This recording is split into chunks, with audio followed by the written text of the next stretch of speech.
ఈ రాత్రి మరొకటి చేయాలని పరిశుద్ధాత్ముడు గుర్తు చేస్తున్నాడు. దేవుని సంకల్పమునకు ఎదురాడొద్దు. దేవుని ఆజ్ఞలకు లోబడకుండా దేవుడు చేసిన తీర్మానాన్ని నువ్వు తృణీకరించొద్దు. ఆది కాండం నుండి ప్రకటన గ్రంథం వరకు ప్రతిదీ దేవుడు రాసి పెట్టాడు. ఎలా ఉండాలో రాసి పెట్టాడు, ఏం తినాలో రాసి పెట్టాడు, ఏం చేయాలో ఏం చేయకూడదో రాసి పెట్టాడు. ఇదంతా మహోన్నతుని యొక్క తీర్మానం. ఈ తీర్మానమును మనం ఎదిరించేవారం కాకూడదు. స్తోత్రం చెప్పండి. కానీ ఈ 107వ కీర్తనలో 10వ వచనంలో ఒక మాట ఉంది. వీళ్ళట దేవుని ఆజ్ఞకు మాట్లాడండి, దేవుని ఆజ్ఞకు లోబడలేదట. అందరూ అనండి. అక్కడ ఉన్న మాట చేత చెప్పమని అంటే చూస్తారండి. దేవుని ఆజ్ఞకు లోబడలేదట. మహోన్నతుడు చేసిన తీర్మానాన్ని తృణీకరించాడట. మరి నువ్వు వచ్చేది ఎందుకు మందిరానికి? దేవుణ్ణి ఎదిరించడాక? నీ మీద ఆయన బెటర్ కాదు ఊరోడు. ఇంకా దేవుణ్ణి ఎరక్కోకుండా లోకంలో ఉండి ఎట్టగొడ బతికేస్తున్నాడు దేవుడు తెలవక. కానీ నువ్వు రక్షింపబడి మారు మనసు పొంది బాప్తిజం తీసుకొని ప్రభువులను ఆచరిస్తూ మరి నువ్వు దేవుని ఆజ్ఞను అనుసరించబడి ఎవడనుసరిస్తాడు?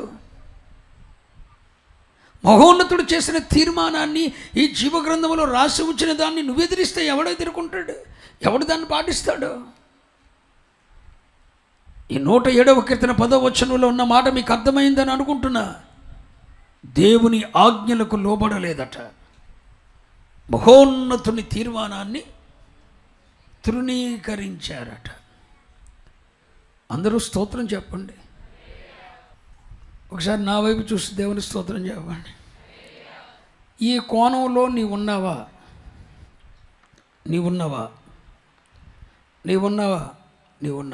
పరీక్షించుకో. ఏ విషయంలోనైనా దేవుని సంకల్పాన్ని ఎదిరిస్తున్నారేమో, ఏ విషయంలోనైనా దేవుని ఆజ్ఞలను పాటించటం లేదేమో, దేవుని సంకల్పాన్ని ఎదురాడుతున్నారేమో. ఒకవేళ ఎదురాడితే నష్టం ఎవరికో కూడా మీతో చెప్తాను. ఈ 107వ కీర్తన 10వ వచనంలో దేవుని సంకల్పమును ఎదురాడిన మనిషి ఉన్నాడు. తత్ఫలితం ఏం జరిగింది? 11వ వచనం. బాధ చేతను ఇనుపకట్ల చేతను. ఏంటి? బాధ చేతను ఇనుప కట్ల చేతను బంధింపబడిన వారై చీకటిలోను మరణాంధకారములోను నివాసం చేయవలసి వచ్చిందట. హలో, అర్థమైందా నేను చెప్పింది? ఎప్పుడైతే దేవుని ఆజ్ఞలకు లోబడలేదో ఈ మనుషుడు, దేవుడు చేసిన తీర్మానాన్ని తృణీకరించాడో, దేవుడు చెప్పింది చేయకుండా ఆయన మనసుకు నచ్చిందల్లా చేయటం మొదలుపెట్టాడో, తత్ఫలితం వచ్చింది ఏంటి? 11వ వచనం. బాధ చేత అనండి. బాధ తన పట్ల ఇంకా తర్వాత వచ్చిందేంటి? బాధ చేత కట్ల చేత బంధింపబడిన వారై చీకటిలోను మరణాంధకారములోను నివాసము చేయవలసి వచ్చిందట. అంటే అతని నివాసం ఎక్కడుంది ఇప్పుడు? బాధల మధ్య. అతని నివాసం ఎక్కడుంది? చీకటిలోను మరణాంధకారంలోను. బ్రతుకులో నెమ్మది లేదు, బ్రతుకంతా చీకటే,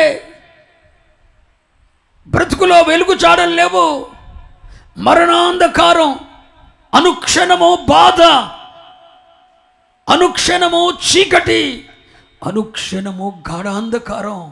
అంటే తన జీవితం మొత్తంలో వెలుగు జాడలే కనబట్టలేదు. మరణ అంధకారం,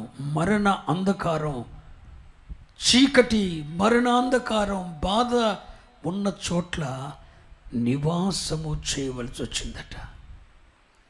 బాబోయ్, అది ఎలాంటి విషయం? బాధ, చీకటి, మరణాంధకారం ఉన్న చోట నివాసము చేయవలసి వచ్చిందట. అంతేకాదు 12వ వచనం, ఆయన ఆయాసము చేత కృంగ చేసెను. నెక్స్ట్ ఏంటి? ఆయాసం. దేవుడి ఆయాసం చేత కుంగ చేశాడంట. వారు కూలియుండగా దేవుడే కూలగొట్టాడట. సహాయుడు లేకపోయెను. పరిస్థితులన్నీ తారుమారైపోయినాయి. ఒకవైపు బాధ, మరొక వైపు చీకటి, ఎటు చూచినా చీకటి, వెలుగు జాడలు కానని స్థితి. రాత్రి పగలు కూడా వెలుగు జాడలు లేవు. మరణాంధకారం. మరొక పక్క చూస్తే మరణాంధకారం, మరొక పక్క చూస్తే ఆయాసం. వీటన్నిటి చేత కూలిపోయాడట.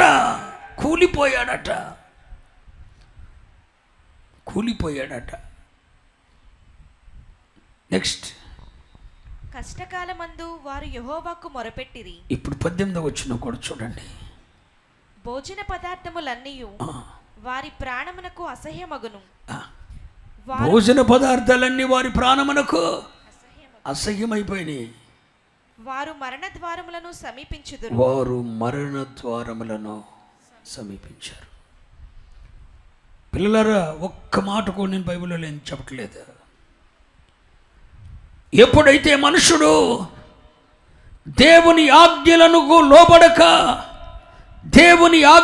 లోబడక మహోన్నతుడు చేసిన తీర్మానాన్ని తృణీకరించినందుచేత చుట్టూ బాధ, చుట్టూ చీకటి, చుట్టూ మరణాంధకారం, జీవితం అంతా ఆయాసం, సమస్యలతో కూలిపోయిన పరిస్థితి. ఇవన్నీ కలిపి ఎక్కడికి తీసుకుని వెళ్ళాయి? మరణ ద్వారమునొద్దకు. ఎక్కడికి చెప్పాలరా? మరణ ద్వారమునొద్దకు తీసుకొని వెళ్ళి. కానీ 11వ వచనం చూస్తే ఇలాంటి పరిస్థితుల్లో వెళ్ళిపోయాడట మనుషుడు. ఆ టైంలో సహాయము చేయవాడు ఒక్కడును చెప్పండి లేడు. 11వ వచనం చదవండి. బాధ చేతను ఇనుపకట్ల చేతను బంధింపబడిన వారై చీకటిలోను మరణాంధకారములోను నివాసము చేయి వారి హృదయమును ఆయన ఆయాసము చేత కృంగ చేసెను. వారు కూలిపోయారు, సహాయుడు లేకపోయెను. హలో, పరిస్థితులన్నీ తారుమారైపోయినాయి. నా వైపు చూస్తూ వినండి.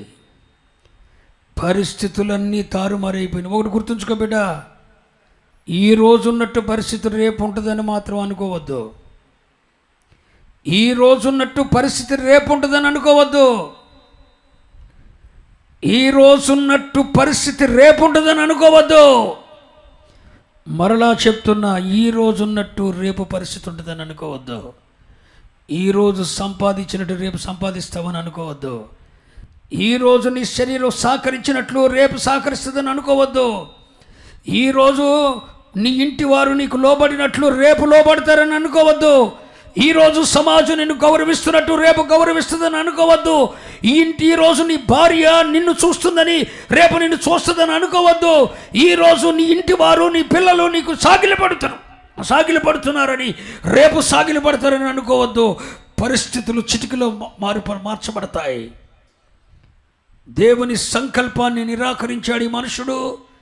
దేవుడు ఆజ్ఞలకు లోబడలేదు. బలం ఉంది, ధనం ఉంది, పనులన్నీ సఫలీకృతం అవుతున్నాయి, నేను పట్టింది బంగారం అవుతుంది అనుకున్నాడు. ఒక్క ఆజ్ఞకు, దేవుని ఆజ్ఞకు లోబడలేదు. మహోన్నతుడు చేసిన తీర్మానాన్ని తృణీకరించాడు. దేవుడు చేయొద్దన్న దాన్నల్లా చేశాడు. ఒక్కటి దేవుడు చెప్పింది చేయలే. ఆదివారం మాత్రం ఆరాధనకు వస్తాడు, రూపాయి కానుకేసేస్తాడు, 10 రూపాయలు, 50 రూపాయలు, 100 రూపాయలు, తన స్థాయిని బట్టి 10,000 వేసేస్తాడు, వెళ్ళిపోతాడు అంతే. దేవుని ఆజ్ఞలకు ఒక్కటి లోబడ్డాడు. ఎలా జీవించమని ప్రభువు చెప్పాడో అలా జీవించడు. మహోన్నతుడు చేసిన తీర్మానాన్ని తృణీకరించాడు. చుట్టూ బాధ, చుట్టూ చీకటి.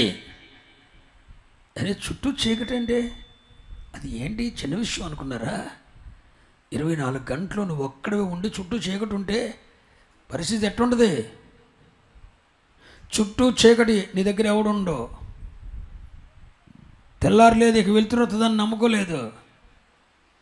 పరిస్థితులు మార్చబడతాయి. ఒకవైపు బాధ, చుట్టూ చీకటి, చుట్టూ మరణాంధకారం, బ్రతుకులో చూస్తే ఆయాసం, అన్నీ కూలిపోయిన పరిస్థితి. వ్యాపారం కూలిపోయింది, వ్యవసాయం కూలిపోయింది, అన్నీ కూలిపోయిన పరిస్థితి. ఇవన్నీ తీసుకొని వెళ్ళి ఎక్కడికి వెళ్ళి మరణ ద్వారమునొద్దకు వెళ్ళాయి. నిన్ను మరణ ద్వారమునొద్దకు తీసుకొని వెళ్ళాయి. ఇలాంటి పరిస్థితుల్లోకి వెళ్ళినప్పుడట ఈ మనుషునికి సహాయము చేయవాడు ఒక్కడును లేడు. ఓ మంచి మాట చెప్తాను, గుండెల్లో రాసుకోండి. దేవుడు సహాయము చేయకపోతే, నీకెవడైనా సహాయం చేయాలని ముందుకు వస్తే, దేవుడే నీకు సహాయం చేయటం దేవునికి ఇష్టం లేదు. నీకెవడైనా సహాయం చేయాలని ముందుకు వచ్చాడు, సహాయం చేస్తానని మాట ఇచ్చాడు, కానీ దేవునికి ఇష్టం లేదు. నీకు సహాయం చేస్తానని ముందుకు వచ్చినోడు కూడా నీ దాకా వచ్చి సహాయం చేయకుండా జోగుతాడట. నీకు చేయడు, సహాయం చేయడు. అర్థమైందా? చేయడు. చేస్తానంటాడు, చేయడు. ఇస్తానంటాడు, ఈడు. చేస్తానంటాడు, చేయడు. పని జరుగుద్ది అంటాడు, పని జరగదు. ఎందుకంటే దేవుడు చేయట్లా. నేను చెప్తుంది అర్థం చేసుకోండి. సిల్లి కాదురా బతుకంటే. ఎప్పుడు ఎట్ట మారుద్దో తెలియదురా. దేవుని వాక్యం మీద మనసు పెట్టండి రా. పిల్లలు ఆలకించండి. దేవుని ఆజ్ఞను లోబడలేదు, మహోన్నతుడు చేసిన తీర్మానాలన్నీ తృణీకరించాడు. తత్ఫలితం చుట్టూ బాధ, చుట్టూ చీకటి, చుట్టూ గాఢాంధకారం, జీవితం అంతా ఆయాసం. ఆయన భోజన పదార్థాలు ఆయనకి 18వ వచనం అసహ్యం. నెక్స్ట్, ఈ పరిస్థితులను ఎక్కడికి తీసుకుని వెళ్ళి మరణ ద్వారమునకు తీసుకుని వెళ్ళి, ఇలాంటి పరిస్థితుల్లో ఎవడైనా సహాయం చేస్తాడు అనుకుంటున్నాడు, కానీ సహాయము చేయవాడు 11వ వచనం ప్రకారం సహాయము చేయవాడు ఒక్కడు లేడు. పరిస్థితులు ఒక్కసారిగా మార్చబడ్డాయి. జీవితం నిస్సహాయ స్థితికి వెళ్ళింది. 10 ఎకరాలు సంపాదించినోడే, కానీ ఈరోజు సహాయం చేసేవాడు ఎవరు లేడు. కొడుకు సాయం చేయడు, కోళ్ళ సాయం చేయదు, కూతురు సాయం చేయడు, అల్లుడు సాయం చేయడు, భార్య సహాయం చేయదు, భర్త సహాయం చేయడు, వ్యాపారం సహాయం చేయదు, తన చేతి కింద పనిచేసేవారు సహాయం చేయరు. పరిస్థితులు మార్చబడ్డాయి. ఇంతటి నిస్సహాయ స్థితికి మనిషి వెళ్ళటానికి గల కారణం ఒకటే, దేవుని సంకల్పాన్ని ఎదురాడాడు. దేవుని సంకల్పాన్ని ఎదురాడాడు కనుక ఈ మనిషి ఏ స్థితికి వెళ్ళిపోయాడు? మాట్లాడరు ఏంటండి? నిస్సహాయ స్థితికి వెళ్ళాడు. ఎక్కడికి? నిస్సహాయ స్థితి అంటే ఏంటి? ఎవడు సహాయము చెయ్యని స్థితి. నిస్సహాయ స్థితికి వెళ్ళిపోయాడండి. ఈ రాత్రి మీ పరిస్థితులు ఆ దగ్గరికి రాకమునిపే, మీ పరిస్థితులు నిస్సహాయ స్థితికి రాకమునిపే, ఈ రాత్రి దేవుని సేవకునిగా మిమ్మల్ని బ్రతిమలాడుతున్నా, వాక్యమనే నీటితో మీ పాదములను శుద్ధీకరిస్తూ, మీ పాదాలు కడుగుతూ, ఏమో ఈ వర్తమానం తర్వాత ఎవరి జీవితం నిస్సహాయ స్థితికి వెళ్ళబోతుందో నాకు తెలియదు, నీకు రాదని అనుకోవద్దు.